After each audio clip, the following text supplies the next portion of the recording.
Friends, it's Jacob. You've joined me on the Oregon coast today. It's a gray, misty, cold day.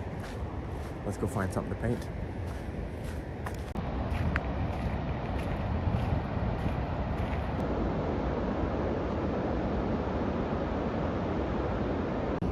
Okay, I think I found the scene I'm going to paint. Let me show you. Love the way these rocks go out into the ocean and kind of become separate shapes from the cliffside.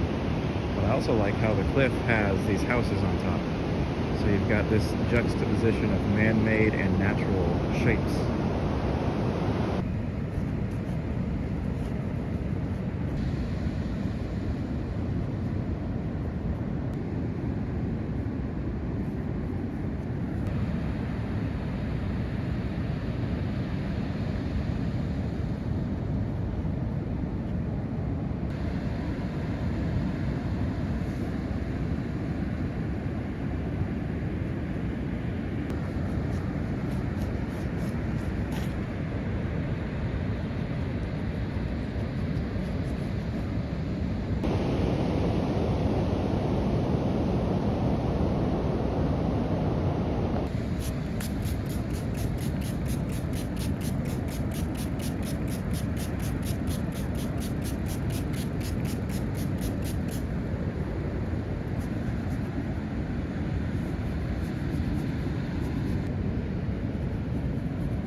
Yeah, you can. You walked through your shot, so we didn't spoil it, did we? No, you didn't. I'm just pointing at the palette. Unless you want to be in it. No. Very nice. Thank you.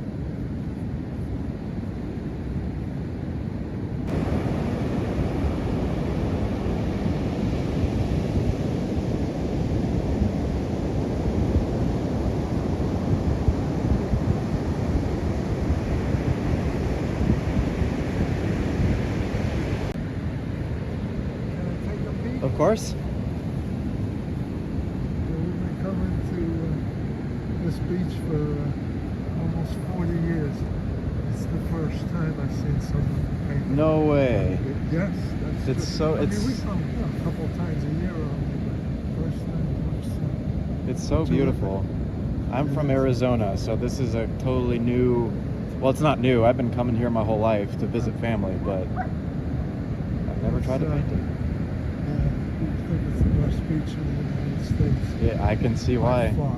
Yeah. It's just gorgeous. Rain, shine. You got it all to Anyway, yourself. It's beautiful. Have a great day. Thank you. You too.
Well, the tide's starting to come in, so I think it's time to head out.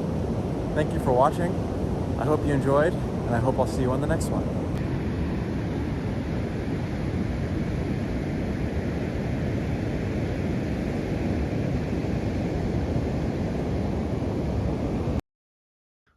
Hey friends, real quick, before I completely end the video, I just wanted to go over this painting with you because although I'm not completely unhappy with it, there are some things that I would do differently, and I just kind of wanted to critique myself in a way. First thing, you saw in the video that I lifted up some paint from this area and then I ended up just putting it back. I should have just lifted up a little paint, maybe right here, and then left it alone to indicate that fog. I kind of second guessed myself and undid what I did, but it was working. I just needed to stick to my instinct. This background hill should be a little darker, closer to the value of this. This should be a little darker also. All these rocks should be a little darker. That one I think is okay in value. I'm happy with the overall color, or rather the overall temperature of the scene, how it's kind of cool and gray. And I think I somewhat captured that foggy atmosphere. I would have definitely gone darker with the sand, closer to the foreground, and then let it lighten up into the background. I think I did a good job letting the sand kind of disappear right here. What I really wanted to do with the scene was just capture the foggy, misty atmosphere. And I kind of succeeded with that, and I also kind of didn't. What I'm really happy with, though, is how the water turned out. I'm very happy with the waves that I was able to recreate. It turns out painting waves while they're moving is pretty difficult. You kind of just have to decide where your waves are going to go and stick to that shape, and then as you're looking out at the scene, you're using what you're seeing as inspiration for how to shade things and where the darks should go and things like that.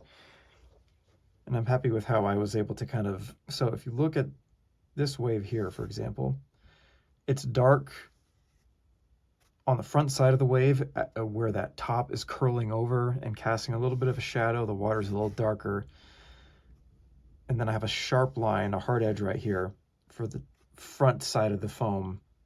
And then the top of the wave is more fuzzy. And then you kind of just repeat that pattern again with the wave behind it and then the one behind that. And then you can kind of recreate the effect of waves kind of stacking one in front of the other as they go back towards the horizon. I'm happy with the dry brush marks I got right here, kind of imitating that sea foam. And I'm very happy with how I was able to kind of recreate the splash of the wave against that rock by painting around the area that's being splashed, if that makes sense. So overall, not terrible. I'm still very new to plein air, and it's just crazy how intense of an experience it is, and your brain is just overloaded with so much information. The thing is, when you're just looking at a reference photo, that's all you can see. It's already framed. Everything is controlled. You're in your studio.